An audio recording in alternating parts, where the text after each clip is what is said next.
सत्संग जल जो कोई पावे, मैलाई सब कट कट जावे। यह ऐसा जल है जहां कौवा स्नान करता और हंस बन करके बाहर निकलता। हम आप हो सौभाग्यशाली हैं, ये अवसर हमको आपको मिला हुआ है। जो भी गुरु महाराज के थोड़े बहुत वचन उन फकीरों के कलामों को आज इस मन से सुनाया जाए। आप लोग चेत करके प्रेम और प्यार के साथ बैठ करके एक एक वचन को ध्यान से सुनिएगा और अपने जीवन में अमल लाइएगा, क्योंकि ये सत्संग है। संतों महात्माओं के सत्संग में कभी किसी जात और बिरादरी, किसी कौम या मजहब या किसी भी व्यक्ति विशेष की कभी कोई निंदा चुगली आलोचना या किसी की बुराई नहीं की जाती। यह तो बड़ी गलत बात है कि अगर हमारी अकल के मुताबिक कोई उस मालिक की भक्ति नहीं करता तो हम डंडे और तलवारें दिखाना शुरू कर देते, उसे डराना और धमकाना शुरू कर देते। हमें तो उसे प्रेम से समझाना चाहिए कि भाई इस रास्ते पर चल करके हमारा ये फायदा हुआ। अगर तुम्हारी अकल में आता है तो तुम भी इस रास्ते पर चल करके अपना फायदा उठा सकते। सत्संग कैसे जानिए, जिते कै नाम वखान। सत्संग वह जगह है जहां केवल शब्द या नाम का प्रचार किया जाता, मालिक से मिलने का प्रेम और प्यार पैदा किया जाता। इसीलिए प्रेमी भाई बहनों, संतों महात्माओं के सत्संग में कभी किसी जात और बिरादरी, किसी कौम या मजहब या किसी भी व्यक्ति विशेष की कभी कोई निंदा चुगली आलोचना या किसी की बुराई नहीं की जाती। हरे नर नारियों, जब हम लोग इस संसार में पैदा हुए तो ना कोई जात और बिरादरी लेकर के आया, ना कोई कौम या मजहब लेकर के आया, ना कोई अपना नाम लेकर के आया। सिर्फ नंगे रोते हुए हम लोग इस संसार में पैदा हो गए। बाद में जो औजार उस परम पिता परमात्मा ने बख्शे, मन बुद्धि और चित्त, उससे जब हमारे अंदर चेतना आ गई तब हमारा नाम पड़ गया। कर्म के अनुसार हमारी जाति बन गई। धीरे धीरे हमारा फैलाव दुनिया में होता चला गया। हमने बाल बच्चे बना लिए, हमने रिश्ते नातेदार बना लिए, हमने कुटुंब परिवार वाले बना लिए, हमने जमीन और जायदाद हासिल कर ली और इसको अपना समझ करके हम आप यहीं पर बैठ गए। फिर जब जाने का वक्त आया तो फिर आपको यहां से खाली हाथ भेज दिया गया। ना आपके साथ आपका ये नाम गया, ना आपके साथ जात और बिरादरी गई, ना आपके साथ ये जमीन और जायदाद गई। अरे जिस छाया को प्राप्त करने के लिए आपने अपना पूरा जीवन गुजार दिया, तो न माया हाथ में आई, न छाया हाथ में आई, खाली हाथ आए थे और खाली ही हाथ आपको यहां से वापस भेज दिया गया। कहने का मतलब यह है कि उस परम पिता परमात्मा ने अति दया और कृपा करके आपको यह मानव तन दे दिया, ये मनुष्य शरीर दे दिया। इससे बढ़ करके आप लोगों के ऊपर उस परम पिता परमात्मा की कोई दूसरी दया कृपा हो ही नहीं सकती। उस मालिक ने बहुत बड़ी दया कर दी कि आपको यह मानव तन दे दिया और आपको स्वतंत्र कर दिया गया कि भाई मैंने तुमको यह मनुष्य शरीर दिया है, तुम्हारी जीवात्मा के रहने के लिए मैं तुम्हारी जीवात्मा को इस मनुष्य शरीर में बंद करता हूं। तुम मेरे मकान के द्वारा उस मालिक की भक्ति करके अपनी जीवात्मा का कल्याण करा लेना। मैंने कुछ समय के लिए ये किराए का मकान तुमको दिया है, जब समय पूरा होगा मेरे सिपाही आएंगे, उस समय तुमको यह किराए का मकान खाली करना पड़ेगा। उस समय न जमीन जायदाद काम आएगी, न रुपया पैसा काम आएगा, न डॉक्टर वैद्य हकीम काम आएंगे। अरे मन को, बुद्धि को, चित्त को और एक जीवात्मा को निकाल करके इस शरीर से बाहर कर दिया जाएगा। ये शरीर आपका यही जमीन पर गिर पड़ेगा, क्योंकि जीवात्मा के निकल जाने के बाद में ये शरीर सिर्फ एक माटी का पुतला है, उससे ज्यादा कुछ भी नहीं। आप इस मिट्टी के पुतले को ले जा करके शमशान भूमि पर जला करके राख कर दोगे। अरे आपकी कौम, आपका मजहब, आपकी जात और बिरादरी, आपका ये नाम इसी शमशान भूमि पर जल करके राख हो जाएगा।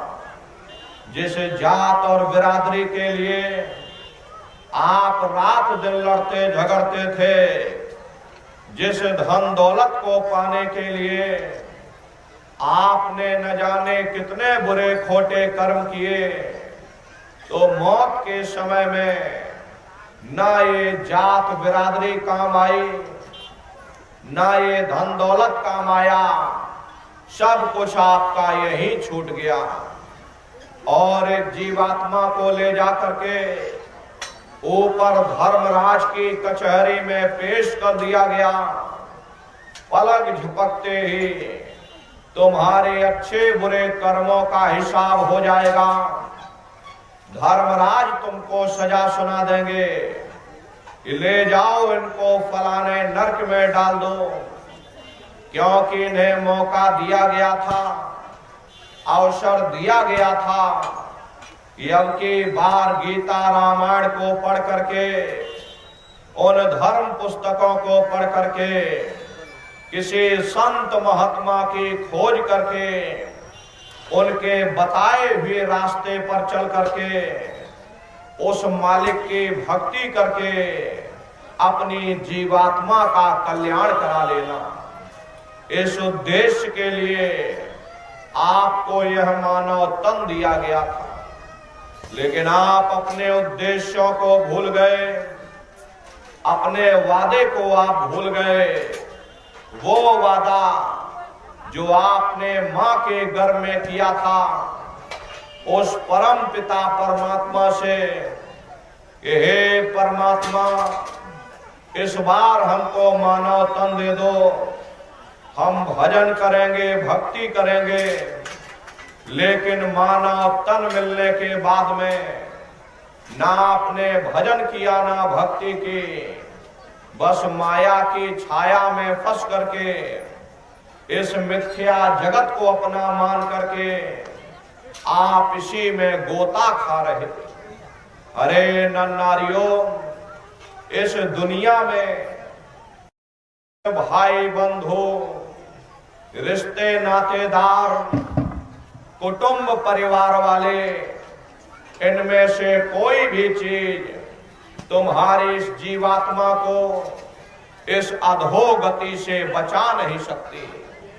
हम कौन हैं, हम कहां से आए हैं और हमें जाना कहां है, यह मानव मात्र के लिए एक जटिल प्रश्न बना हुआ। इस प्रश्न का हल तब तक नहीं होगा जब तक इस धरा भूमि पर कोई संत महात्मा फकीर ना मिल जाए। इसीलिए वह मालिक अति दया और कृपा करके संतों महात्माओं को इस धरा भूमि पर भेजते हैं। संत महात्मा फकीर इस धरा भूमि पर आकर के जीवों को समझाने का प्रयास करते कि भाई वो परमात्मा है, वो आपको मिलेगा, जीते जी मिलेगा, इसी मनुष्य शरीर में मिलेगा। इसी मनुष्य शरीर के अंदर जाकर के परमात्मा से मिलने का वह एकमात्र दरवाजा है और उस दरवाजे का भेद केवल संतों महात्माओं को ही प्राप्त है। ये दुनिया के लोग, दुनिया की आवाम जनमानस भौतिकता के ज्ञान को पढ़ करके अहंकार में डूबे रहते कि हमसे बड़ा कोई ज्ञानी नहीं। लेकिन उन बेचारों को नहीं मालूम जहां दुनिया का ज्ञान समाप्त होता है, उसी के सिर की चोटी से ये आध्यात्मवाद, आत्मा और परमात्मा का ये गूढ़ ज्ञान, रहस्य विज्ञान प्रारंभ होता। उस विज्ञान को पाने के लिए सबसे पहले यह जरूरी है कि पहले आप मानवतावादी बने, मानव धर्म और मानव कर्म को अपनाएं। अरे मानव धर्म क्या है कि इंसान इंसान के काम आवे, एक दूसरे की निस्वार्थ भाव से सेवा करे, सत्य, दया, हिंसा, परोपकार आदि गुणों को अपने जीवन में उतार करके और किसी संत महात्मा की खोज करके उनके बताए हुए रास्ते पर चल करके उस मालिक की भक्ति करके अपनी जीवात्मा का कल्याण करा ले, यही इंसान का सबसे बड़ा मानव धर्म है। लेकिन आज इस कलिकाल में ये दुनिया की आवाम जनमानस इंद्रियों के भोग और वासनाओं में, शराबों और कबाबों में, मांस मदिरा में सुख ढूंढने की कोशिश कर रही। ये चरित्र पतन जैसे कार्यों को अपना करके ये आवाम जनमानस कैसे सुखी हो सकती। पहले अपने चरित्र जैसे धन को संचय करो, क्योंकि चरित्र ही सब कुछ है। चरित्र ही मानव धर्म की पूंजी है। जो इंसान अपने अखलाक ईमान को बरकरार रखता, वही इंसान चरित्रवान है। ये दुनिया भर के रगड़े झगड़े, पिता पुत्र में लड़ाई, आदमी औरत में लड़ाई, घर परिवार में लड़ाई, समाज में लड़ाई, जातियों में लड़ाई, मुल्क में लड़ाई। अरे नन्नारियों, ये इंसानों का काम नहीं, ये हैवानों का काम है। इसलिए पहले आप इंसान बनो, चरित्रवान बनो, महात्माओं के समीप आओ। वे जो दया का प्रसाद दें उसे खुशी खुशी लेकर के अपने निज घर को जाओ, जहां न फिर जन्म ना है और ना ही फिर मरना। इसीलिए हमारे गुरु महाराज परम संत बाबा जय गुरुदेव जी महाराज ने आवाम जनमानस के बीच में ये आवाज लगाई, इंसानों तुम अपने दीन ईमान पर वापस आ जाओ और इस जिस्मानी मंदिर में बैठ करके उस मालिक से सच्ची प्रार्थना करो जिससे तुम्हारी ये रूह नरकों में जाने से बच जाए। अरे हम माने ना माने, लेकिन संत महात्मा त्रिकालदर्शी होते, वे सब कुछ जानते हैं। अगर हम उनके वचनों को मान जाएंगे तो हम लोग बच जाएंगे, नहीं तो खाई और खंदक में जाकर गिर जाएंगे। इसीलिए अभी वक्त है उस मालिक से सच्ची प्रार्थना करने का, खुदा के सामने अपने गुनाहों की माफी मांगने का। अरे धर्म मजहब के नाम पर लड़ने झगड़ने का नहीं, जात और बिरादरी के नाम पर लड़ने झगड़ने का नहीं। अरे हमने बहुत लड़ लिया, बड़े बड़े झगड़े और फसादे की, बड़े बड़े नुक्ताचीनी की, सिवाय नफरत के हमको क्या मिला। नफरत की ऐसी ज्वाला जली जिसमें घर जल गया, परिवार जल गया, समाज जल गई, जातियां जल गई, अब सारा देश जल उठा। इसीलिए सारी मानवता बहुत थक गई। हर कोई ऐसी छांव चाहता है जहां उसे ठंडक मिले, शांति और सुकून मिले, और ये सब वही मिल सकते हैं जहां शांति के संदेश होते, सुकून के संदेश होते, मानव धर्म और मानव कर्म के संदेश होते। और ये संदेश केवल संत महात्मा फकीर देते, जो समदर्शी होते हैं, जो समस्त जीवों के अंदर उस प्रभु के अंश को देखते। ऐसे समदर्शी उन महात्माओं की खोज करो। ये मत देखना महात्मा किस जाति के हैं, महात्मा किस बिरादरी के हैं। अरे जातियां कर्म के अनुसार बनाई गई, जन्म के अनुसार नहीं। मनुष्य की एक ही जाति है और वो है मानव जाति। और इसी मानव जामे में बैठ करके हमें उस मालिक की भक्ति करनी।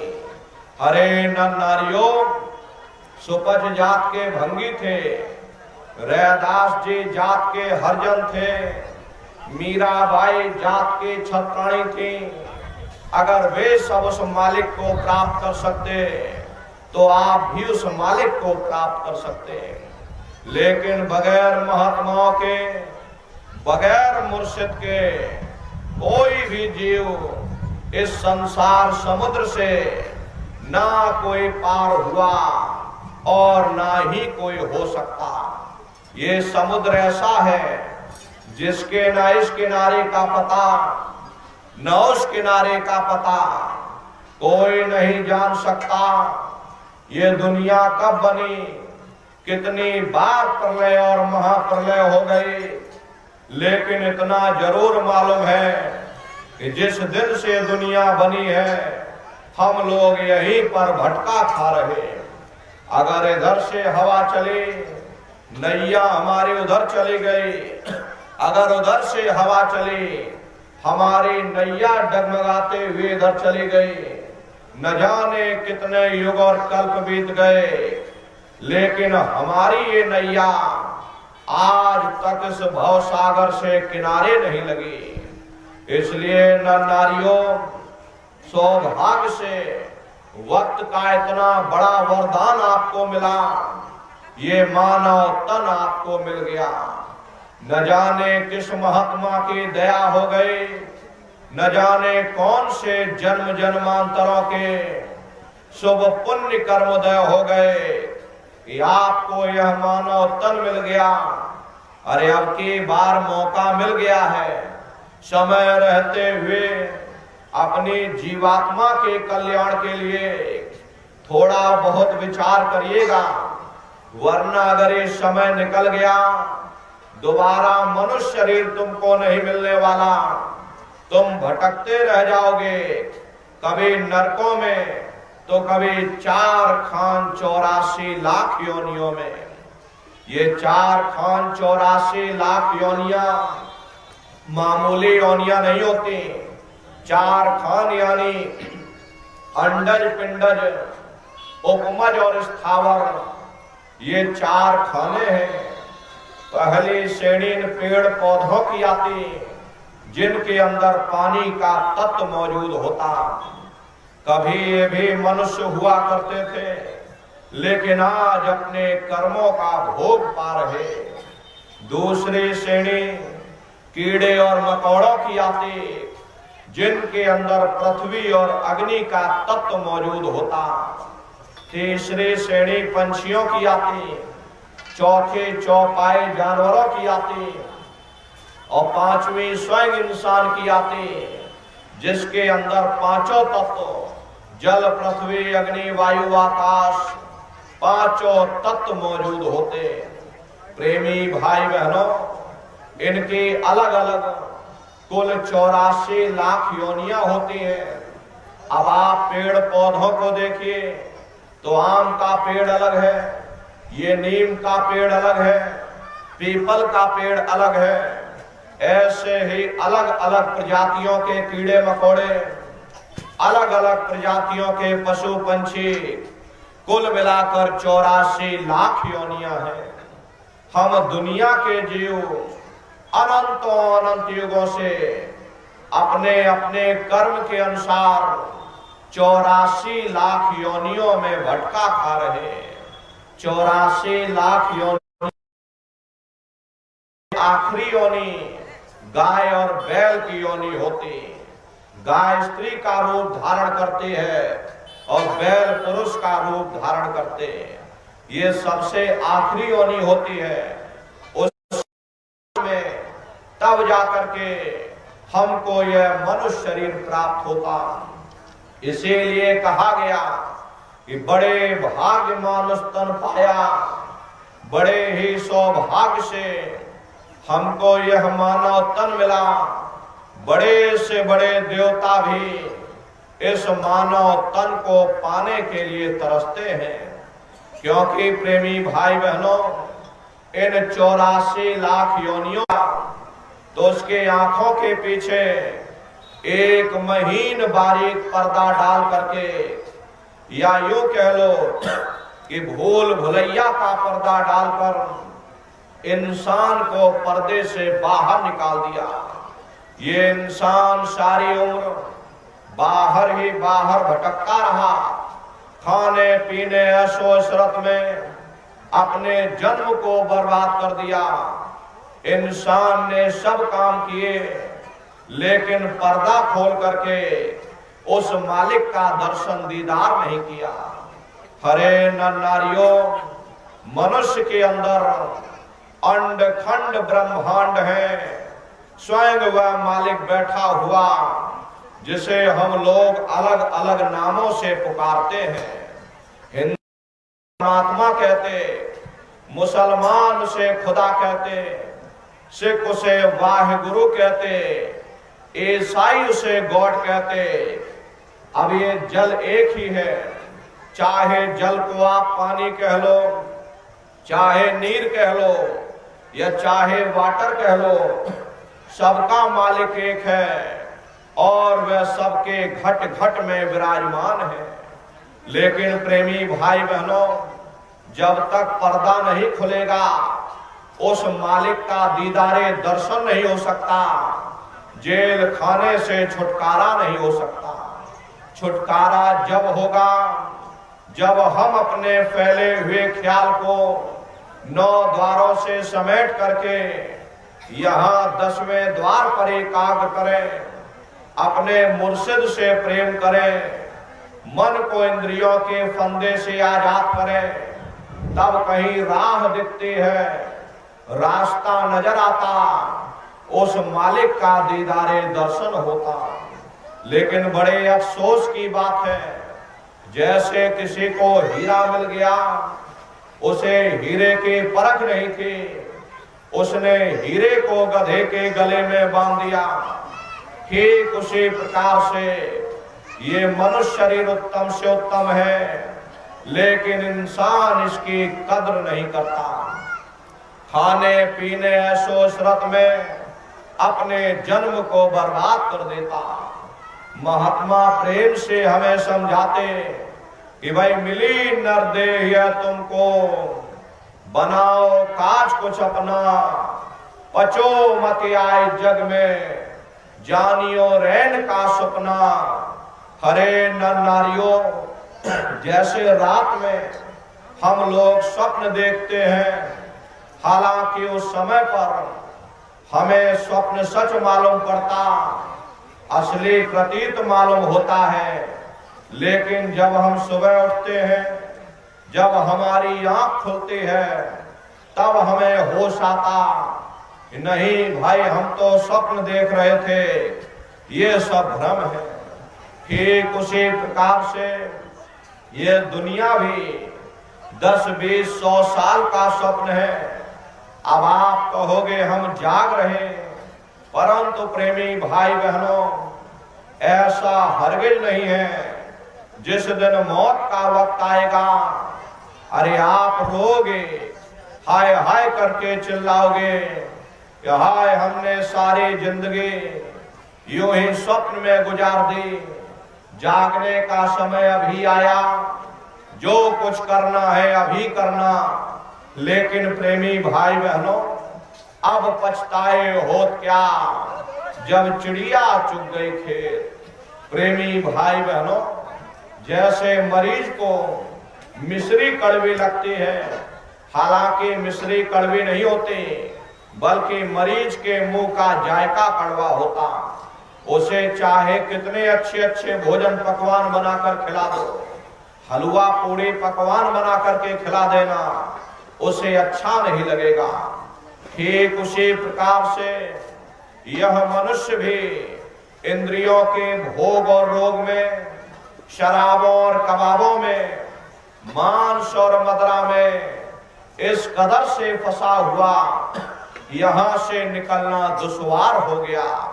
अरे निकलना तो दूर की बात रही, उस मालिक की ओर ध्यान ही नहीं जाता, शब्द या नाम की तरफ ख्याल ही नहीं जाता।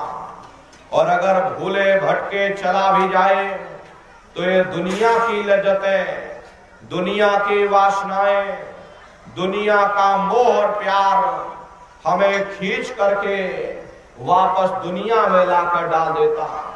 अब महात्मा करें तो क्या करें? अरे महात्मा दवा देते हैं, मगर आप लोग खाते ही नहीं।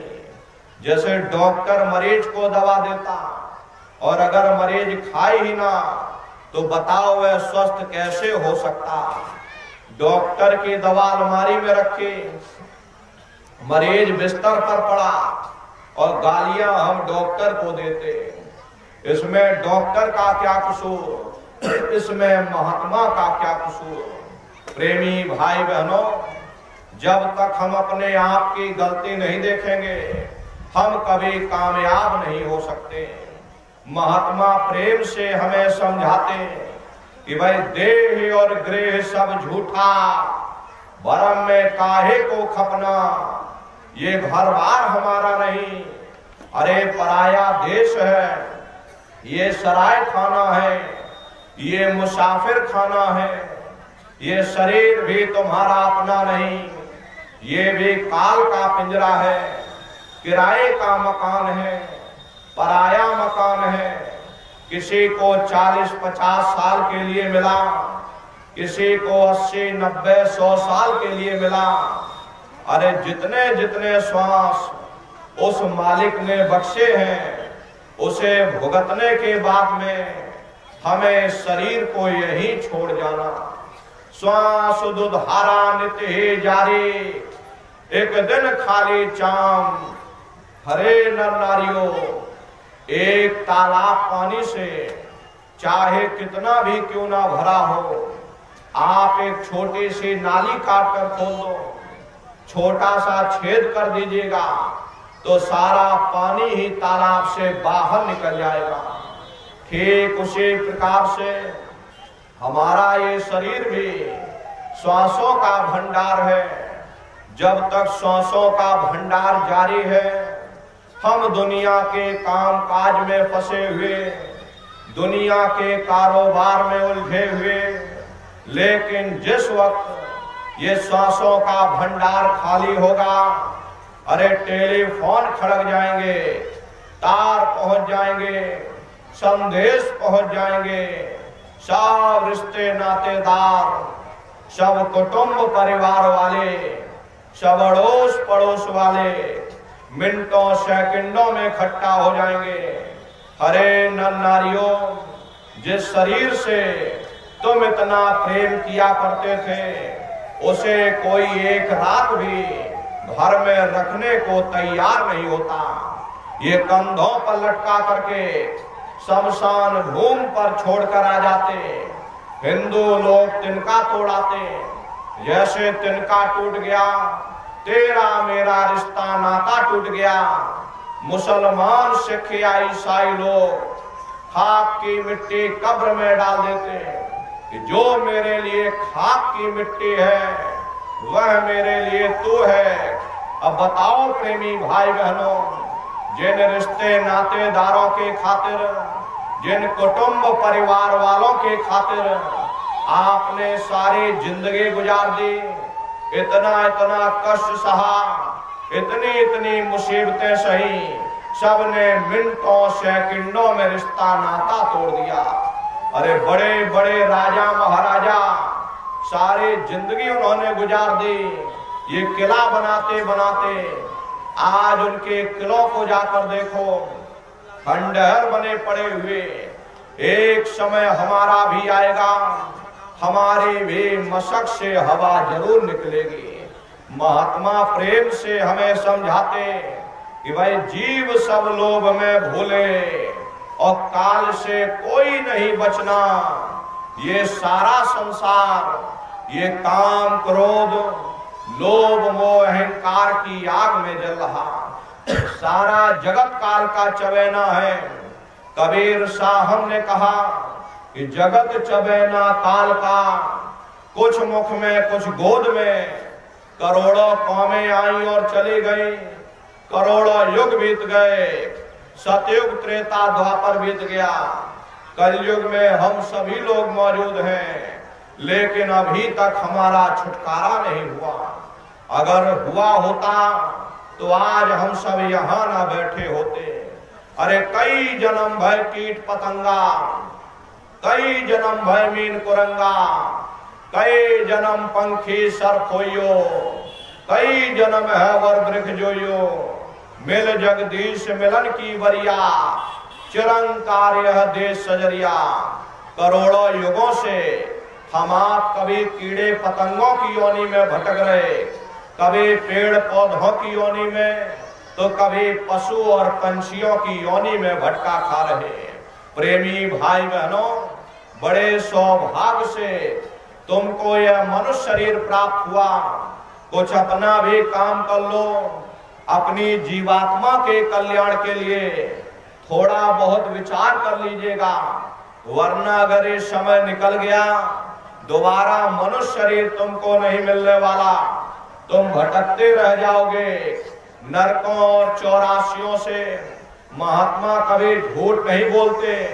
महात्माओं ने जब साधना किया, साधना करके जब ऊपर गए, जो कुछ उन्होंने ऊपर जा करके उन नरकों का हाल देखा, तो हमारी आपकी जानकारी के लिए उन्होंने धर्म पुस्तकों में लिख दिया, लोह के खम्भ तपत के माही, और जहां जीव को ले चिपटाई वहां लोहे के खंभे अग्नि से धधक धधक कर लाल हो रहे।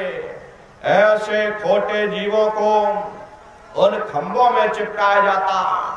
जीव हाय हाय करके तड़पता है, तड़फ तड़फ जीव जुलम बुखारी, तपत खम्भ दुख उपजे भारी। असहनी वेदना होते, असहनी दुख दर्द होता, जीव वहां रोता चिल्लाता रहता। वहां कोई तुम्हारी पुकार सुनने वाला नहीं, कोई तुम्हारी दर्द भरी आवाज को सुनने वाला नहीं। अरे नर नारियों, ये दुर्दशा क्यों हो गई? क्योंकि हम लोग मनमुखी हो गए, मन के कहे पर चलने लगे, मन के कहे पर चल करके अच्छे बुरे कर्म करने लगे। कर्मों का ये जखीरा अंबार के अंबार हमने अपने सिर पर लाद लिए। आज उन्हीं कर्मों का हम आप भोग पा रहे। अरे महात्मा कहते हैं कि भाई नर के अनेक अनियोर हैं, कहलक कहो बखान, और दुख भोगते यह जीव जो जाने जो भोग समान। कि भाई एक नरक नहीं, ऐसे वहां अनेकों अनेक नरक बने हुए, अलग अलग खोटे पाप कर्मों के वहां अलग अलग नरक बने। ये तो महात्माओं ने जरा सा इशारा बताया। अगर सभी नरकों का हाल बयान किया जाए तो ग्रंथ के ग्रंथ बन जाएं, पोथियां की पोथियां बन जाएं। प्रेमी भाई बहनों, नरकों की सजा पूरे होने के बाद इसी जीवात्मा को सीधे मनुष्य शरीर नहीं देते, बल्कि इसे 84 में डाल दिया जाता। यही जीवात्मा नरकों की सजा काटने के बाद में फिर करोड़ों करोड़ वर्षों तक 84 लाख योनियों में भटका खाती रहती है। कृष्ण भगवान ने उद्धव से कहा कि हे उद्धव, ये जो तुम चीता देख रहे हो, ये कई बार इंद्र बन चुका। अरे नर नारियों, जब स्वर्गों का राजा इंद्र वे अपने कर्मों के कारण चीता बन सकता, तो हम दुनिया के जीवों का क्या हाल होगा? हम लोग विचार नहीं करते। अरे कहो क्या दुख वह भोगे, और कहन में आ नहीं सकना। इन 84 लाख योनियों का दुख मुख से बयान नहीं किया जा सकता। अरे आप सभी लोग बुद्धिमान हो, पढ़े लिखे व्यक्ति हो, अपनी अपनी बुद्धि से स्वयं विचार करिएगा। न जाने कितने पशुओं की रोज गर्दनें काट दी जाती, बकरियों की गर्दनें उड़ा दी जाती, मुर्गियों की गर्दनें मरोड़ दी जाती। वे बेचारे रोते और चिल्लाते रहते। अरे जितना दर्द हमको आपको होता है, उतना दर्द उनको भी होता। फर्क सिर्फ इतना है कि वे बेचारे बेजुबान हैं, कुछ बोल नहीं पाते, कुछ बता नहीं पाते। हम लोगों के अंदर जुबान है, हम लोग बोल बता देते, वे सिर्फ रोते और चिल्लाते रहते। अरे कौन उनके पुकार सुनने वाला, कौन उनके दर्द भरी आवाज को सुनने वाला? कौन सी अदालत में जाकर के वे बेचारे दरवाजा खटखटाएं? कौन मजिस्ट्रेट उनकी फरियाद को सुनेगा? अरे नर नारियों, कोई सुनने वाला नहीं। देखो बेजुबान बैलों को आधी रात भूखे प्यासे लोग उन्हें खेतों में जोत दिया करते। वे बेचारे बैल थक करके बैठ जाते तो लोग उन्हें डंडों से पीटा करते, और जब डंडों की मार से नहीं उठते तो लोहे की आर चुभाई जाती। कुछ बैल तो इतने थक जाते, लोहे की आर से भी नहीं उठते, तो उनके मुंह में रस्सी बांधी जाती, और जब श्वास घुटती है तो बेचारे खड़े हो जाते। क्या यही सुख है? अरे नर नारियों, हम लोग विचार नहीं करते। अगर विचार करें तो बचने का इंतजाम भी करें। ये बात सदा सत्य है कि अगर मनुष्य के ऊपर वो माया का पर्दा ना पड़ा होता, वो भूल भुलैया का पर्दा ना पड़ा होता, तो यही मनुष्य अपने पिछले जन्मों के कष्टों को देख करके सारी जिंदगी कान में उंगली डालकर उस मालिक की भक्ति करता रहता, लेकिन ऐसा माया का भूल भरम, ऐसा पर्दा आपके ऊपर डाल दिया, अरे आप अपने पिछले जन्मों के कष्टों को भूल गए और फिर बुरे खोटे कर्म करने लगे। इसीलिए संत महात्मा हम दुनिया के जीवों को दुखी और कष्ट में देख करके उन महात्माओं का भी दिल दुखी होता और वे हमारे आपके लिए उस सचखंड को छोड़ करके मनुष्य रूप धारण करके हम लोगों के बीच में आते और हमें प्रेम के साथ समझाते हैं कि भाई हम आए वही देश से जहां तुम्हारा धाम और तुमको घर पहुंचावना एक हमारा काम। हम उसी देश से आए जिस देश के तुम रहने वाले हो, परंतु तुम अपने सच्चे देश को छोड़ करके इस झूठे काल और माया के देश में आकर फंस गए। अरे नर नारियों, यह देश तुम्हारा देश नहीं, तुम्हारा देश सचखंड है। ये कौम तुम्हारी कौम नहीं, तुम्हारी कौम सतनाम है और ये जीवात्मा उस सतनाम रूपी समुद्र की बूंद है। इस बूंद को समुद्र से मिलाओ, यानी जीवात्मा को उस परमात्मा से मिलाओ। इसके लिए न तुम्हें घर बार छोड़ने की जरूरत, न बाल बच्चों को छोड़ने की जरूरत, न समाज छोड़ने की जरूरत, न जात और बिरादरी बदलने की जरूरत। हरे नर नारियों, ये जात पात के रगड़ों झगड़ों ने ही मनुष्य के ऊपर पर्दा डाल दिया, वरना महात्माओं का उपदेश इतना सरल है कि 5 वर्ष के बच्चे से लेकर के और 100 वर्ष का बूढ़ा भी कर सकता। क्या स्त्री और क्या पुरुष, क्या आदमी क्या औरत, क्या ऊंच क्या नीच और क्या अमीर और क्या गरीब, वो नाम सबके लिए साझा है। वो हर मनुष्य के अंदर रात दिन धुनकारे दे रहा, वो साधु संतों के अंदर गूंजता है तो वह चोरों ठगों के अंदर भी गूंजता। यहाँ किसी कौम का सवाल नहीं, किसी मजहब का सवाल नहीं, किसी जात और बिरादरी का सवाल नहीं। ये जात पात के रगड़े झगड़े ये हमारे अपने नहीं है, ये सिर्फ हमारे मन की खुराफात है। अरे आप सभी लोग बुद्धिमान हो, अपनी अपनी बुद्धि से स्वयं विचार करिएगा। जब गुरु नानक साहब नहीं आए थे तब कोई सिख नहीं था, जब मोहम्मद साहब नहीं आए थे तब कोई मुसलमान नहीं था, जब ईसा मसीह साहब नहीं आए थे तब कोई ईसाई नहीं था। और पीछे लौटते चले जाओ तो केवल मनुष्य ही मनुष्य रह जाते। ये रगड़े झगड़े किसने पैदा किए? अरे हमारे मन ने पैदा किए। किसके लिए? केवल अपने स्वार्थ के लिए। अरे नर नारियों, महात्माओं का जो उपदेश होता वो कुल आलम के लिए होता, सारी दुनिया के लिए होता, सारी कायनात के लिए होता। कोई भी महात्मा यहाँ ना कोई कौम बनाने आते, न कोई यहाँ मजहब चलाने आते, न कोई महात्मा यहाँ जात बिरादरी बदलने आते, और न कोई महात्मा यहाँ पर हमको आपको डंडे और तलवारें देने के लिए आते।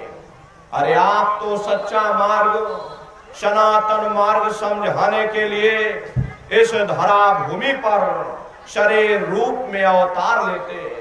लेकिन दुर्भाग्य है उन महात्माओं के जाने के बाद में हम महात्माओं के ही उपदेशों को, महात्माओं के ही संदेशों को छोटे छोटे दायरों में बांट देते। कोई कौम की शक्ल दे देता, कोई मजहब की शक्ल दे देता, कोई मुल्क की शक्ल दे देता, कोई अलग संगठन बना लेता, कोई अलग पंथ बना लेता। अरे किसके लिए? केवल अपने स्वार्थ के लिए। हरे नर नारियों, महात्माओं का जो उपदेश होता वो कुलालम के लिए होता, सारे दुनिया के लिए होता, सारे कायनात के लिए होता, सर्व मानव जाति की भलाई के लिए होता, आसान से आसान होता, सरल से सरल होता। महात्माओं ने अपना पूरा जीवन जीवों के कल्याण के लिए समर्पित किया और यही समझाते समझाते आप यहां से चले गए कि भाई अब की बार तुमको ये मौका मिल गया, ये मनुष्य शरीर तुमको मिल गया, समय रहते हुए अपनी जीवात्मा के कल्याण के लिए थोड़ा बहुत विचार करिएगा। समय रहते हुए अपनी जीवात्मा को परमात्मा के दरबार में पहुंचा दो। ऐसे निशानी जामे में बैठ करके खुदा की सच्ची इबादत करो।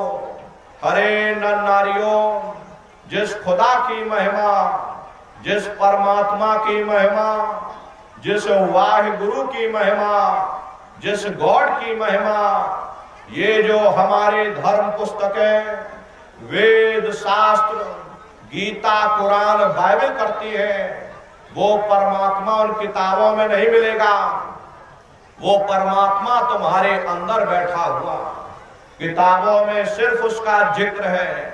अरे महात्माओं ने जब साधना किया, साधना करके जब ऊपर गए, जो कुछ उन्होंने ऊपर जाकर देखा, तो हमारी आपकी जानकारी के लिए उन्होंने उन किताबों में लिख दिया। वे किताबें प्रमाण हैं, लेकिन अगर हम ये सोच लें कि हम उन किताबों को पढ़ करके उस परमात्मा को प्राप्त कर लेंगे, तो यह कभी संभव नहीं हो सकता। हरे नर नारियों, अगर खाना बनाने की किताब सारे दिन बैठकर आप पढ़ते रहोगे कि हलवा ऐसे बनता है, सब्जी ऐसे बनती है, पूड़ी ऐसे बनती है, तो कभी तुम्हारा पेट नहीं भर सकता। जब तक आप खाना बनाओगे नहीं, उसे खाओगे नहीं, कभी तुम्हारा पेट नहीं भर सकता। हम वेदों की निंदा नहीं करते, हम ग्रंथों की निंदा नहीं करते, हम गीता कुरान बाइबल की निंदा नहीं करते।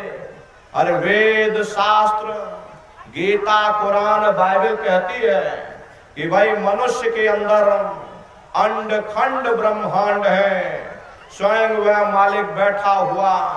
चलो अंदर चलो, अंदर चल करके उस मालिक का दर्शन दीदार करो। यही संत भीखा साहब ने फरमाया कि भीखा भूखा को नहीं, सबकी गठरी लाल, गिरह खोल नहीं जान से, ताते भय कंगाल। यानी उस परमात्मा ने इस शरीर के अंदर कोई कमी नहीं रखी, सबके अंदर नाम रूपी अमूलक दौलत रखी हुई।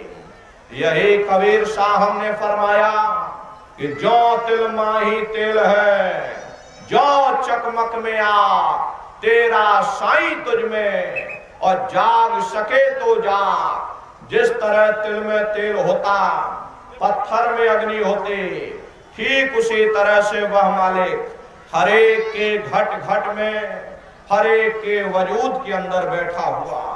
यही मुसलमान फकीरों ने फरमाया कि भाई कहां भटक रहे हो, खुदा कहीं बाहर नहीं, वह तो शाहरग में यानी सुषमा नाड़ी के नजदीक है।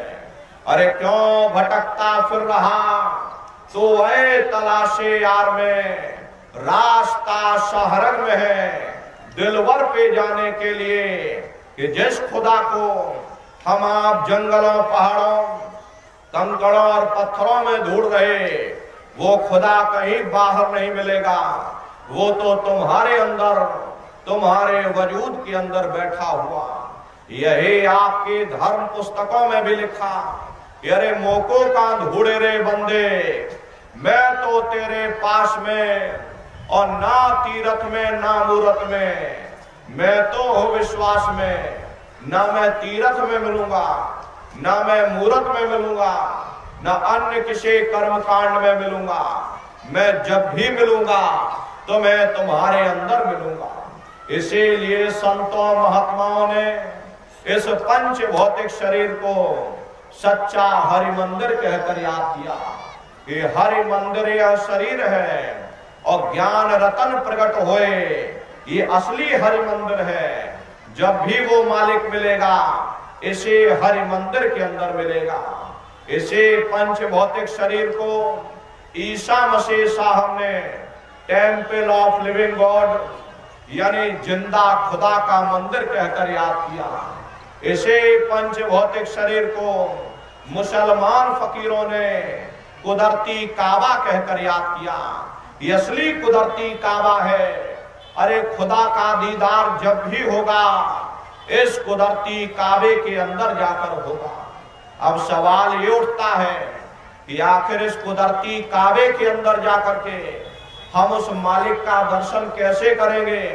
तो देखो महात्मा समझा रहे कि भाई कुदरती काबे की तो और महराम में सुन गौर से आ रही धुर से सदा और तेरे बुलाने के लिए। अब बड़े ध्यान से आप लोग सुनिएगा, महात्माओं ने स्पष्ट कर दिया कि कुदरती काबे की तो यानी शरीर के अंदर जाकर के इस कुदरती काबे के अंदर जाकर और महराम में सुन गौर से यानी इन 9 द्वारों से अपने फैले हुए प्रकाश को समेटो। ये 9 द्वार कौन कौन से हैं? देखो प्रेमी भाई बहनों, 2 आंख 2 कान 2 नाक के सुराख 1 मुंह और 2 मलमूत्र का रास्ता, ये शरीर के 9 दरवाजे हैं। सबसे पहला दरवाजा गुदा चक्र आता है। गुदा चक्र में गणेश जी वास करते। गणेश जी यहाँ के मालिक हैं। ये 4 दल का कवल है। यहाँ पर पृथ्वी तत्व पाया जाता। उसके ऊपर इंद्रिय चक्र आता। इंद्रिय चक्र में ब्रह्मा जी वास करते। ब्रह्मा जी यहाँ के मालिक हैं। ये 6 दल का कवल है। यहाँ पर जल तत्व पाया जाता। उसके ऊपर ये नाभि चक्र आता। नाभि चक्र में विष्णु जी वास करते। विष्णु जी यहाँ के मालिक हैं। ये 8 दल का कवल है। यहाँ पर अग्नि तत्व पाया जाता। उसके ऊपर ये हृदय चक्र आता। हृदय चक्र में शिव जी वास करते। शिव जी यहाँ के मालिक। ये 12 दल का कवल है। यहाँ पर वायु तत्व पाया जाता। उसके ऊपर एक कंठ चक्र आता। यहाँ पर आद्या महाशक्ति वास करती है। ये 16 दल का कवल है। और आप सबसे ऊपर आपकी ये जीवात्मा सबसे ऊपर दोनों आंखों के मध्य भाग में बैठी है। और यहीं पर बैठ करके यह जीवात्मा अपने प्रकाश को नीचे पूरे शरीर में फैलाती, जिससे आपका ये शरीर चलता है। तो महात्मा यही कहते हैं कि भाई जीवात्मा के फैले हुए प्रकाश को 9 द्वारों से समेटो और 10वें द्वार पर एकाग्र करो। जहां ये जीवात्मा बैठी हुई यही कुदरती काबे का मेहराब है।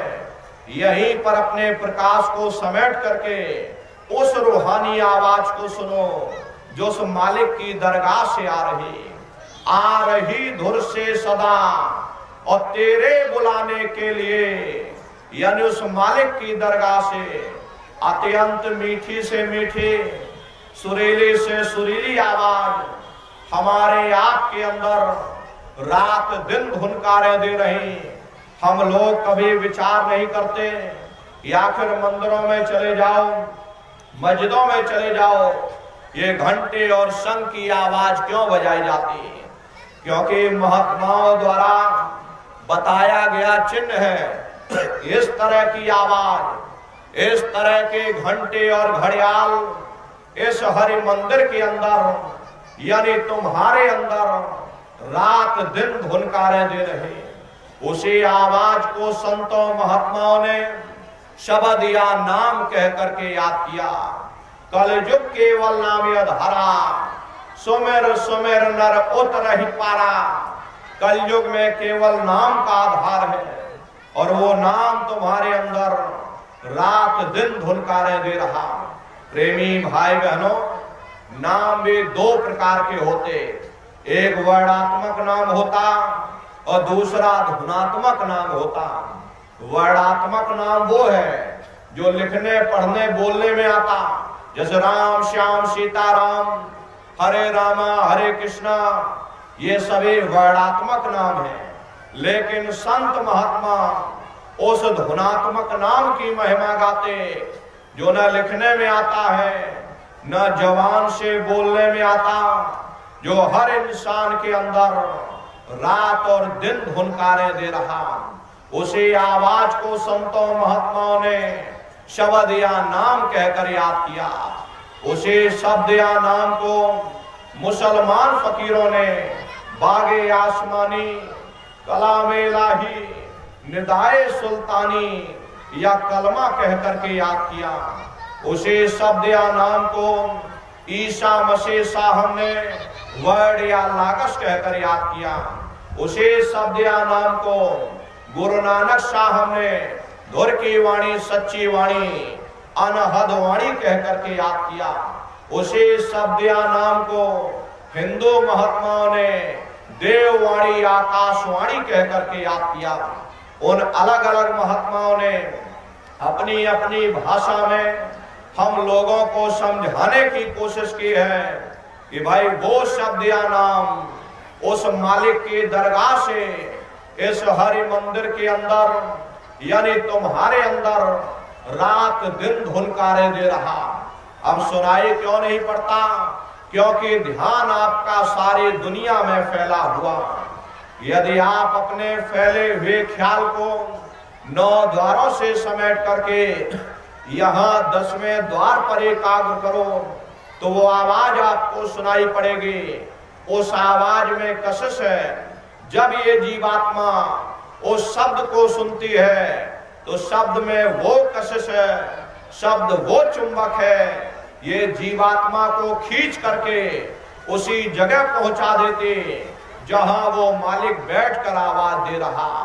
मान लो प्रेमी भाई बहनों, हम लोग किसी जंगल में खो गए और चारों तरफ अंधेरा ही अंधेरा हो, कोई रास्ता नजर ना रहा हो, तो हम किसी टापू या पहाड़ पर चढ़ करके और वहीं से आवाज लगाते कि भाई कोई हमारी आवाज को सुन रहा हो तो कृपया करके हमको रास्ता बताओ। मान लो किसी व्यक्ति ने आपकी आवाज को सुना और उसने आपको आवाज दी कि भाई हम तुमको ये आवाज दे रहे, तुम इस आवाज को पकड़ करके और तुम हम तक पहुंच जाओ। भले ही हमें दिखाई ना पड़े लेकिन हम उसकी आवाज को पहले सुनेंगे कि वो आवाज पूरब से आ रही या पश्चिम से आ रही, और फिर उस आवाज को पकड़ करके हम उसी जगह पहुंच जाएंगे जहां वो व्यक्ति आवाज दे रहा। ठीक उसी प्रकार से इस हरि मंदिर के अंदर वो परमात्मा आवाज दे रहा, इस कुदरती काबे के अंदर वो खुदा आवाज दे रहा। जब ये जीवात्मा ये रूह उस आवाज को सुनेगी, आवाज में वो कशिश है, शब्द वो चुंबक है, ये जीवात्मा को खींच करके उसी जगह पहुंचा देगी जहां वो मालिक बैठकर आवाज दे रहा। यही रूहानियत का सच्चा भेद है। यही महात्माओं ने समझाया कि भाई हमें जो कुछ मिलेगा सूरत शब्द नाम की कमाई के द्वारा मिलेगा। बाहर से आज तक न कभी किसी को परमात्मा मिला और न ही कभी मिल सकता। प्रेमी भाई बहनों, अगर हम सभी लोग अपने अपने घरों में बैठ करके सूरत शब्द नाम की कमाई करना शुरू कर दें तो जितने रगड़े और झगड़े हम हिंदू और मुसलमान ये आपस में करते हैं, ये रगड़े झगड़े आज ही समाप्त हो जाएं। हमारे झगड़े जब शुरू होते, जब आप उसमें लीन हो जाओगे तो कुछ समय बाद में आपको फिर दोबारा अनुभव होगा कि कहीं बड़ी दूर से एक महीन आवाज, घंटे और शंख की आवाज हमारे कानों में गूंज रही। जैसे मंदिरों में घंटियां बजती है, टन टन टन टन टन टन, इस तरह से वो घंटे और शंख की आवाज आपको सुनाई पड़ेगी। उसे घंटे और शंख की आवाज को महात्माओं ने शब्द या नाम कहा। उसे घंटे शंख की आवाज को मुसलमान फकीरों ने कलमा कहा। उसे घंटे शंख की आवाज को गुरु नानक साहब ने अनहद वाणी कहा। उसे घंटे शंख की आवाज को हिंदू महात्माओं ने देववाणी आकाशवाणी कहा। वो घंटे और शंख की आवाज आपको सुनाई पड़ेगी, लेकिन शुरुआती समय में वो बड़ी महीन आवाज होगी। ऐसा मालूम होगा कि कहीं बड़े दूर पर घंटियां बज रही, लेकिन सुनाई हरेक को पड़ेगी। जब घंटे शंख की आवाज सुनाई पड़ने लग जाए तो सीटी की आवाज को छोड़ देना और घंटे शंख की आवाज को पकड़ लेना, फिर उसको सुनते रहना। सुनते सुनते उसी में लीन हो जाओ। जब आप उसमें लीन हो जाओगे तो सीटी की आवाज धीरे धीरे बंद हो जाएगी और घंटे शंख की आवाज बढ़ने लगेगी। बढ़ते बढ़ते इस कदर बढ़ेगी कि आपके रोम रोम में वो घंटे और शंख की आवाज गूंजने लगेगी। बड़ी घनघोर आवाज होती। अरे नर नारियों, ये दुनिया के संगीत ये कुछ नहीं है। जब आप उस रूहानी संगीत को सुनोगे, इतना भारी आनंद आपके ऊपर छा जाएगा, इतनी खुशी आपको होगी, ऐसा नशा आपके ऊपर चढ़ जाएगा, आप इतना उस आवाज में खो जाओगे कि आप धीरे धीरे सारी दुनिया को ही भूल जाओगे। क्योंकि उस आवाज में कशिश है, उस शब्द चुंबक है, वो आपको अपनी ओर खींचेगा।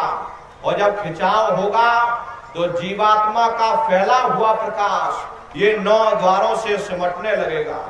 और जब जीवात्मा का प्रकाश सिमटेगा तो सबसे पहले आपके पैर शून्य हो जाएंगे और धीरे धीरे शून्यता ऊपर बढ़ेगी। घुटने आपके शून्य हो जाएंगे, फिर गुदा चक्र, इंद्रिय चक्र, नाभि चक्र, हृदय चक्र। और जब गले में शून्यता आएगी, आपको अनुभव होगा कि जैसे मेरा गला खुश्क हो रहा हो।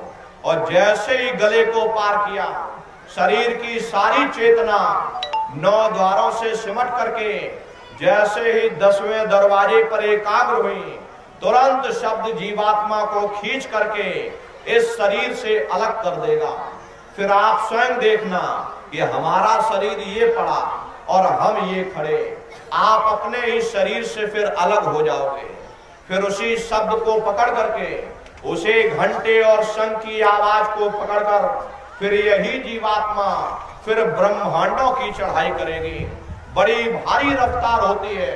पलक झपकते यह जीवात्मा फिर खरबों योजन ऊपर चली जाती। ये शरीर आपका यही छूट जाएगा और आपकी ये जीवात्मा इस शरीर से अलग होकर के और फिर आसमानों की उड़ान भरती है, ब्रह्मांडों की सैर करती। ये सूरज चांद सितारों को पार करने के बाद सबसे पहला लोक आपको मिलेगा, जिसे महात्माओं ने शिवलोक कहा। वो शिवलोक तमोगुणी स्थान है। वहां के मालिक शिव जी और आप पार्वती जी के साथ उस लोक में विराजमान हैं। जब साधक भजन करता है, शब्द को पकड़ करके ऊपर चढ़ता है और जब शिव लोक में पहुंचता और जब शिव जी का दर्शन करता तो इसका स्वरूप भी शिव के समान यानी शिव स्वरूप हो जाता है। वहां के धनी का दर्शन करने के बाद फिर ये जीवात्मा ऊपर चढ़ती है। उसी के ऊपर ब्रह्मा जी का लोक आता है। ब्रह्मा जी का लोक वो रजोगुणी स्थान है।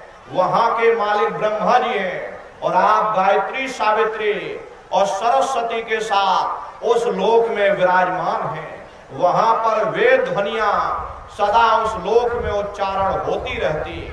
और वहां के धनी का दर्शन करने के बाद फिर आप ऊपर जाओगे तो इसी के ऊपर आपको विष्णु लोक मिलेगा। वो विष्णु लोक सतोगुणी स्थान है। वहां के मालिक विष्णु जी हैं। उनका बड़ा मनमोहक स्वरूप है। उनके 4 भुजाएं हैं और चारों भुजाओं में शंख, गदा, पद्म और चक्र सुशोभित है। और आप क्षीर सागर में लक्ष्मी जी के साथ विराजमान। ये तीनों देवता ब्रह्मा, विष्णु, महादेव अपने अपने लोक में बैठकर राज कर रहे। एक रचयिता है जो हम जीवों को रचता है, एक पालनहार जो जीवों को पालता है, और एक संहार करता जो जीवों को नष्ट कर देता। और इनकी माता आद्या महाशक्ति है। ब्रह्मा विष्णु महादेव लोक के ऊपर वो आद्या महाशक्ति का लोक आता। उसी लोक को पार करने के बाद सबसे पहला खंड पड़ता है, या यूं कह लो कि पहला देश पड़ता, जिसे महात्माओं ने सहस्रदल कवल कहा। सहस्रदल कवल, वहां के धनी, वहां के मालिक वो निरंजन भगवान है। ये ब्रह्मा विष्णु महादेव ये निरंजन भगवान के ही पुत्र हैं। और ये आद्या महाशक्ति ये निरंजन भगवान की अर्धांगिनी है। और निरंजन भगवान स्वयं तीनों लोकों के मालिक, इन्हीं को त्रिलोकीनाथ कहा गया। हिंदू इन्हीं को परमात्मा कहते, मुसलमान इन्हीं को खुदा कहते, ईसाई इन्हीं को गॉड कहते। और घंटे और शंख की आवाज जो हर इंसान के अंदर धुनकारे दे रही, वे आवाज इन्हीं के मुखार बिंद से हो रही। निरंजन भगवान का जो स्वरूप है वो ज्योतिष स्वरूप है। हजार बाती की अखंड ज्योति वहां बराबर जल रही। अरे हम आप यहाँ ज्योत जलाते हैं, इस ज्योत में तेल की जरूरत पड़ती, बाती की जरूरत पड़ती, लेकिन वो अखंड ज्योति ऐसी है जिसमें ना तेल की जरूरत और ना बाती की जरूरत। अरे पलटू साहब ने जिक्र किया कि उल्टा कुआ गगन में तिसमें जरे चिराग, तिसमें जरे चिराग, बिना रोगन बिन बाती, और 6 ऋतु 12 मास जरत रहे दिन राती। और सतगुरु मिला जो होए ताहि की नजर में आवे, और बिन सतगुरु नहीं कोई वाह को दर्शावे। वो अखंड ज्योति ऐसी है जिससे पूरा ब्रह्मांड प्रकाशमान हो रहा। प्रेमी भाई बहनों, वो आपकी राजधानी है। जितनी भी अवतारी शक्तियां आई, राम आए, राम को यहीं से नीचे उतारा गया। यहाँ के धनी का दर्शन करने के बाद फिर जीवात्मा दूसरे मंडल की चढ़ाई करती है। इसी के ऊपर दूसरा मंडल आता जिसे महाकोटि देश कहा। श्याम तज श्वेत को गहना, सुरत को तान धुन सुनना, और बंक के द्वार धस बैठो, और त्रिकुटी जाए कर लेना। इसी के ऊपर दूसरा मंडल जिसे महात्माओं ने त्रिकुटी देश कहा। वहां के धनी, वहां के मालिक वो ब्रह्म है। वहीं से मन माया की उत्पत्ति हुई। वहीं से 3 गुण, रजोगुण, तमोगुण, सतोगुण, तीनों गुणों की उत्पत्ति वहीं से हुई। और वेदों की भी उत्पत्ति उसी स्थान से हुई है। महात्मा कहते हैं कि भाई त्रिकुटी महल में विद्या सारा, घन हर गरजे बजे नगारा, और लाल वरण सूरज उजियारा। वहां पर 2 धुने बड़ी मनमोहक, बादलों की गर्जन मृदंग मनमोहिनी आवाज में वहां उस लोक में गूंजती रहती है। और ब्रह्म का जो स्वरूप है वो सुबह के लाल सूर्य के समान है। ये सूरज कुछ नहीं, ऐसे लाखों लाख सूर्य इकट्ठे करोगे तो वहां का एक सूर्य बनेगा। प्रेमी भाई बहनों, ब्रह्म का जो स्वरूप है वो सुबह के लाल सूर्य के समान, इसीलिए वहां का पूरा ब्रह्मांड लाल है। अरे मीराबाई जब साधना करके वहां पहुंची तभी उन्होंने लिख दिया कि लाली मेरे लाल की, और जित देखो तो लाल, और लाली देखन में गई, और मैं भी हो गई लाल। वो पूरा ब्रह्मांड ही लाल है। जो साधक वहां तक पहुंच जाते उनको योगेश्वर कहा जाता। जैसे व्यास जी हुए, वशिष्ठ जी हुए, वाल्मीकि जी हुए, इन सब की पहुंच यहीं तक थी। श्री कृष्ण भगवान को यहीं से नीचे उतारा गया था। राम जो थे वो पहले स्थान से यानी निरंजन भगवान के देश से नीचे उतारे गए, और श्री कृष्ण भगवान ये दूसरे स्थान से यानी ब्रह्म देश से नीचे उतारे गए। ये श्री कृष्ण भगवान का ही लोक है। और वहां के धनी का दर्शन करने के बाद फिर जीवात्मा ऊपर चढ़ती है। इसी के ऊपर तीसरा मंडल आता जिसे महात्माओं ने शून्य देश कहा। उसी को रारंग देश कहा जाता, उसी को अक्षर और नेति कहा जाता। वहां के धनी, वहां के मालिक वो पार ब्रह्म पुरुष है। वहां किंगरी और सारंगी 2 धुने बड़ी मनमोहक मनमोहिनी आवाज में उस लोक में गूंजती रहती। और पार ब्रह्म पुरुष का जो स्वरूप है वो पूर्णमासी के चंद्रमा के समान बड़ा ही मनमोहक स्वरूप है। इसी स्थान पर प्रेमी भाई बहनों एक बहुत बड़ा अमृत का सरोवर बना। वो मान सरोवर कितना लंबा कितना चौड़ा महात्माओं ने सिर्फ इशारा में वर्णन कर दिया। इस संसार में जो समुद्र है ऐसे अरबों खरबों समुद्र उस मान सरोवर में डाल दिए जाएं तो उसकी एक बूंद के बराबर नहीं। इतना विशाल वो मान सरोवर। जब महात्माओं ने उसको देखा तो हम जीवों को समझाने के लिए किसी ने उसका नाम गंगा रख दिया, किसी ने जमुना रख दिया, गुरु नानक साहब ने अमृतसर रख दिया। जब ये जीवात्मा उस अमृत के सरोवर में स्नान करती है तो जन्म जन्मांतरों के मैले पाप कर्म साफ हो जाते। अरे यहाँ के पानी से तुम्हारे कर्मों की सफाई नहीं होने वाली, ये बाहर का पानी तुम्हारे शरीर के मैल को धो सकता, लेकिन जो पापों का मैल है, जो अंतःकरण में गंदगी जमा, वह जब साफ होगी जब आप तीसरे मंडल पर पहुंच करके उस गंगा में डुबकी लगाओगे। उसमें स्नान करने के बाद में ये जीवात्मा हंस रूप हो जाती है। हंसन मिले हंसा हो जाए, मिले जो अमी हारा है। जीवात्मा का खुद का प्रकाश तब 16 सूर्य के बराबर हो जाता। तो फिर यही जीवात्मा फिर शब्द की धार को पकड़ करके चौथे मंडल की चढ़ाई करती। इसी के ऊपर चौथा मंडल आता जिसे महात्माओं ने सोहंग देश कहा। सोहंग देश में वो सोहंग पुरुष विराजमान है और वहां के धनी का दर्शन करने के बाद फिर ये जीवात्मा ऊपर चढ़ती है। उसी के ऊपर पांचवा मंडल आता जिसे महात्माओं ने सचखंड देश कहा। वो सचखंड देश अजर अमर अविनाशी सदा एक रस रहने वाला देश है। वहां न काल है न कर्म है, न दुख है न संताप है, न पुण्य है न पाप है। अरे जो जीवात्माएं वहां पहुंच जाती हमेशा के लिए जन्म मरण के बंधनों से आजाद हो जाती। वहां के मालिक सतपुरुष भगवान है जिनके रोम रोम में खरबों खरबों सूरज चांद सितारे प्रकाशमान। इसी के ऊपर 3 लोक और हैं, अलख अगम और अनामी धाम। अलख लोक में अलग पुरुष विराजमान, अगम लोक में अगम पुरुष और अनामी धाम में वो अनामी महाप्रभु विराजमान है। वही अनामी धाम सबसे आखिरी मंजिल है। वही अनामी महाप्रभु हमारे आपके सच्चे पिता हैं। हमको आपको वहीं से नीचे उतारा गया और फिर शब्द को पकड़ करके हम लोगों को अपने घर यानी अनामी धाम वापस पहुंचना है। शब्द शब्द पौड़ी पर चढ़कर और पहुंचो सचखंड सतनाम। संत मत कोई मजहब नहीं है, यहाँ न कोई हिंदुओं के लिए लिहाज है न मुसलमानों के लिए लिहाज। अरे भाई आप हिंदू होकर के अंदर जाओ, आप मुसलमान होकर के अंदर जाओ। संतों का उद्देश्य सबके लिए एक ही है कि भाई शब्द को पकड़ करके मंजिल दर मंजिल यानी अपने घर सचखंड वापस पहुंचो। तो कैसे शब्द को पकड़ा जाएगा, ये भजन करने का तरीका आपको बताया गया। एक बार फिर से आप लोग समझ लो कैसे आप लोग भजन करोगे। यहाँ कान को बंद करना, ऊंचा ध्यान दे करके सुनिएगा। सीटी जैसी आवाज मिलेगी, उसको आप लोग पकड़ लेना, उसको सुनते रहना।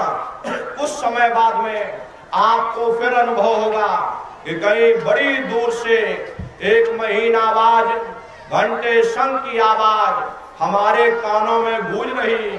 जब घंटे शंख की आवाज सुनाई पड़ने लग जाए तो सीटी की आवाज को छोड़ देना और घंटे शंख की आवाज को पकड़ लेना। एक बार प्रेमी भाई बहनों आप उस आवाज को पकड़ लो, फिर वो आवाज आपको नहीं छोड़ेगी, खींच करके इस शरीर से अलग कर देगी। फिर रोज आना, रोज जाना, रोज ब्रह्मांडों की सैर करना, रोज देवी देवताओं के दर्शन करना, रोज आसमानों की उड़ान भरना और रोज अपने शरीर में अपने घोंसले में वापस चले आना। ये शरीर आपका घोंसला है, ये किराए का मकान है। अरे भाई आप शरीर नहीं हो, आप एक जीवात्मा हो। जिस किराए के मकान में बंद है, तो शब्द को पकड़ करके ये जीवात्मा शरीर से अलग हो जाएगी और ब्रह्मांडों की सैर करेगी, देवी देवताओं के दर्शन करेगी और घूम करके फिर अपने शरीर में, अपने घोंसले में वापस चली आएगी। ये भजन करने का तरीका, आप सभी लोग अपने अपने घरों में बैठ करके नित्य सुमरन ध्यान भजन करिएगा। रास्ता बिल्कुल सच्चा है, आप करोगे आपको अनुभव होगा और दिखाई भी पड़ेगा और सुनाई भी पड़ेगा। लेकिन इतना ध्यान रखिएगा, जो भी आपको दिखाई और सुनाई पड़े, आप लोग किसी को बताइएगा नहीं। बहुत से प्रेमी गलती कर देते, खुशी के मारे दूसरों को बता देते कि हमको ऐसे ऐसे ब्रह्मांड दिख रहे, ऐसे ऐसे नदी पेड़ पहाड़ झरने दिख रहे। अगर आप दूसरों को बता दोगे तो प्रेमी भाई बहनों, वो जो ऊपर बैठा हुआ वहीं से बंद कर देगा, फिर हमेशा के लिए दिखाई सुनाई देना बंद हो जाएगा।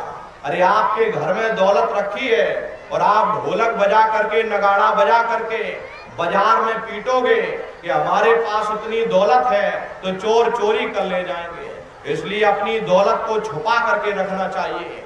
आप लोग जितना छुपा करके रखोगे उतना रास्ता खुलता चला जाएगा। तो अपना अपना नियम बनाइएगा। ये जो सुबह का समय होता, सुबह 3 बजे से 6 बजे तक, 4 बजे से 6 बजे तक, उस समय आप भजन किया करो, शब्द आपको साफ सुनाई पड़ेगा। नित्य नियम से भजन ध्यान सुमरन करिएगा। नागा नहीं होना चाहिए। शरीर को आप लोग भोजन देते हो, सुबह दोपहर शाम खाते रहते, लेकिन कभी आपने विचार नहीं किया ये जीवात्मा जो जन्म जन्मांतरों से भूखी प्यासी बैठी, कभी आपने इसको भोजन नहीं दिया। अरे इसका भोजन शब्द है, इसका भोजन नाम है। अपना ये नियम बना लो कि पहले हम अपनी जीवात्मा को भोजन देंगे, फिर अपने शरीर को भोजन देंगे। अगर ये नियम आपने बना लिया तो आपका लोक भी बन जाएगा और परलोक भी बन जाएगा। इसलिए प्रेमी भाई बहनों, भजन ध्यान सुमरन बराबर आप लोग करते रहिएगा। घर बार छोड़ने की जरूरत नहीं है, बाल बच्चों को छोड़ने की जरूरत नहीं है, समाज छोड़ने की जरूरत नहीं है, जात और बिरादरी बदलने की जरूरत नहीं है, साधु सन्यासी बाबा बनने की जरूरत नहीं है।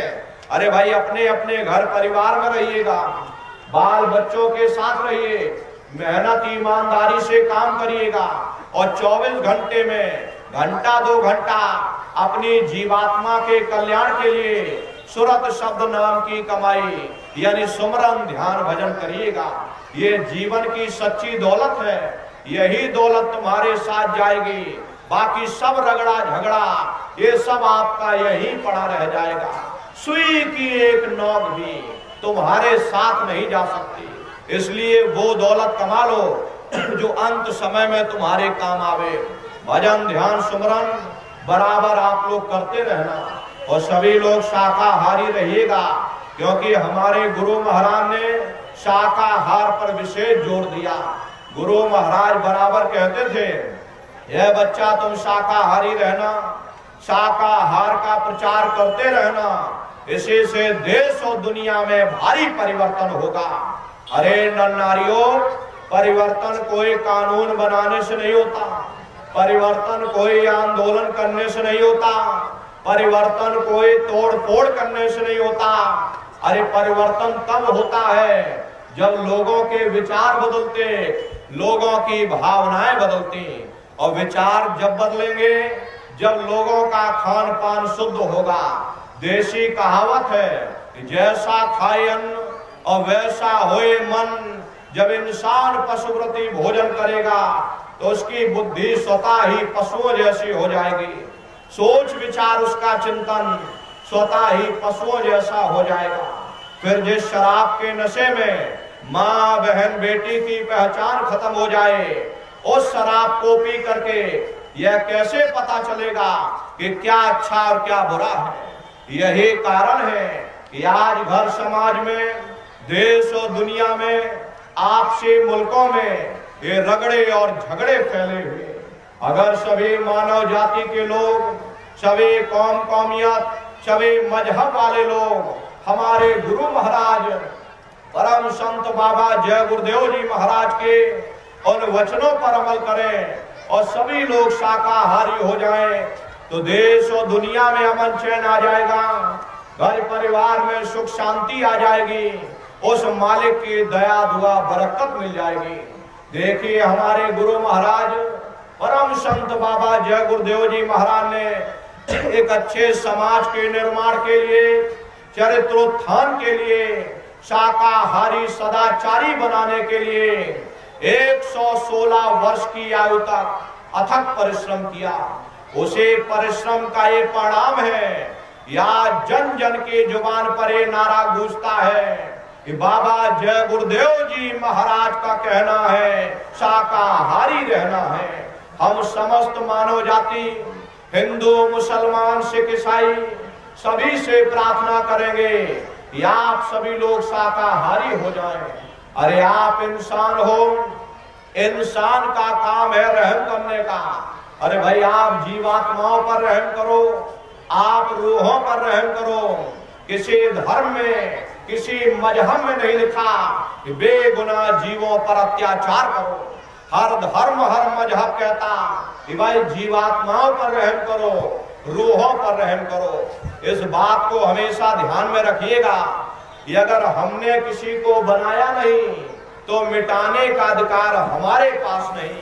अरे तिल भर मच्छी खाई के कोटि गऊ दे दान, और काशी करवट जा मरे निश्चय नरक दान। यदि तिल भर भी मच्छी खा करके फिर चाहे कोटान कोट गऊओं का दान करो, और काशी में जा करके मत्था रगड़ते रगड़ते अपनी जीवन लीला को वही बिता दो, फिर भी तुमको तुम्हारे गुनाहों की सजा मिलेगी, कोई बच नहीं सकता। क्योंकि ये कर्म भूमि है, यहाँ जो जैसा करेगा कर्म प्रधान विश्व रच राखा, जो जस करे सो तस फल चाखा। ये कर्मों का ऐसा देश है, यहाँ जैसे बीज बोगे वैसी ही फसल काटोगे। देखिए हमारे गुरु महाराज ने अपने गुरु की याद में मथुरा आश्रम पर इतना विशाल मंदिर बनवाया। गुरु महाराज बराबर कहते थे ये बच्चा मंदिर का जीता जागता देवता वहां बैठकर बरकत बांट रहा। अरे आप लोग आइए, वहां कोई रुपया पैसा नहीं चढ़ाया जाता, कोई चंदा चुटकी नहीं चढ़ाई जाती। अरे आप लोग आए, मंदिर के देवता के सामने अपनी एक बुराई को चढ़ा दीजिए। वहां बुराई चढ़ाई जाती कि हम आज से मांस मछली नहीं खाएंगे, हम आज से अंडा शराब का सेवन नहीं करेंगे, हम आज से झूठ नहीं बोलेंगे, हम आज से किसी को धोखा नहीं देंगे। अरे आप अपनी एक बुराई चढ़ा दो, आपकी एक मनोकामना पूरी होगी। ऐसा वरदानी मंदिर गुरु महाराज ने अपने गुरु की याद में मथुरा आश्रम पर बनवाया। प्रेमी भाई बहनों, हमारी आपसे यही प्रार्थना है कि आप सभी लोग शाकाहारी रहिएगा, और शाकाहार बनने के लिए आप सभी लोग औरों को भी समाज में प्रेरित करते रहना। एक अच्छे समाज का निर्माण तभी हो सकता जब लोग सभी लोग शाकाहारी हो जाएंगे, शराब जैसे मादक पदार्थों का लोग त्याग कर देंगे, अच्छे विचार समाज में पैदा हो जाएंगे और एक अच्छे समाज का निर्माण हो जाएगा।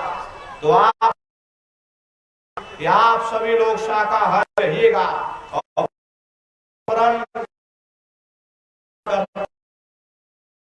भाई बहनों, दर्शी आवाज नामक होता बन जाएंगे। उन हर महीने गुरु महाराज की वचनवाणियां घर का पहुंचेगी। तो आप लोग प्रयास करिएगा, दूरदर्शी का सदस्य बनने का प्रयास, आप लोग इसकी रसीद कटवा लीजिएगा। और जो नए प्रेमी भाई बहन यहाँ पर आए हुए, आप लोग जो संस्था से जुड़ना चल करके आप लोगों का बहुत बड़ा योगदान एक अच्छे समाज के निर्माण कार्य में होगा। तो आप सभी लोग इस संस्था के साथ जुड़िएगा और भजन ध्यान सुमरन बराबर करते रहना। अभी ये होली का कार्यक्रम 9, 10 और 11 मार्च को पर मनाया जाएगा। तारीख आप लोग याद रखिएगा, 9, 10 और 11 मार्च ये होली का कार्यक्रम होगा।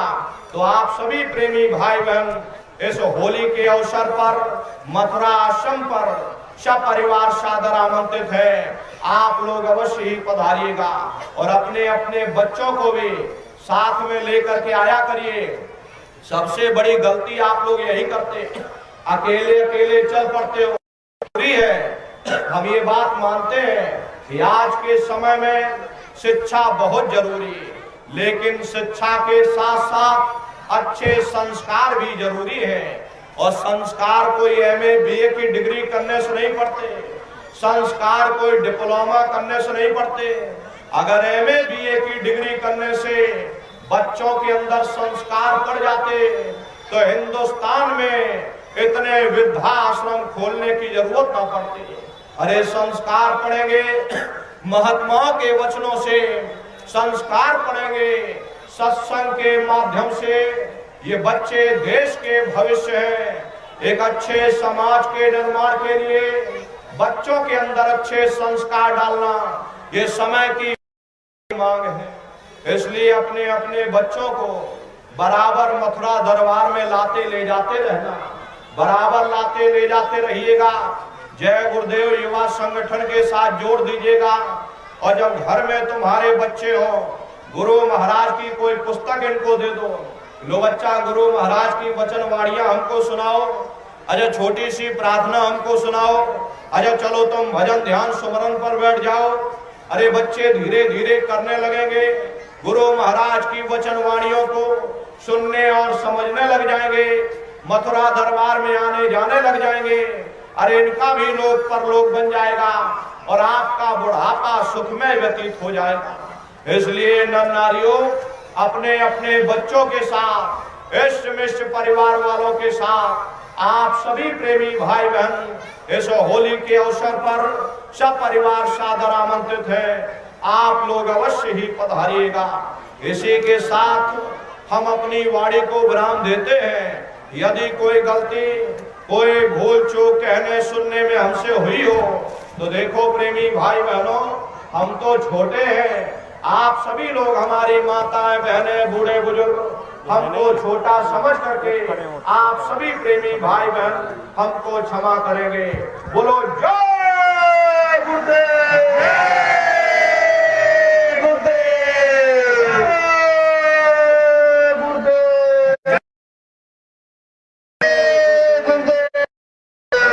खड़े हो जाइए।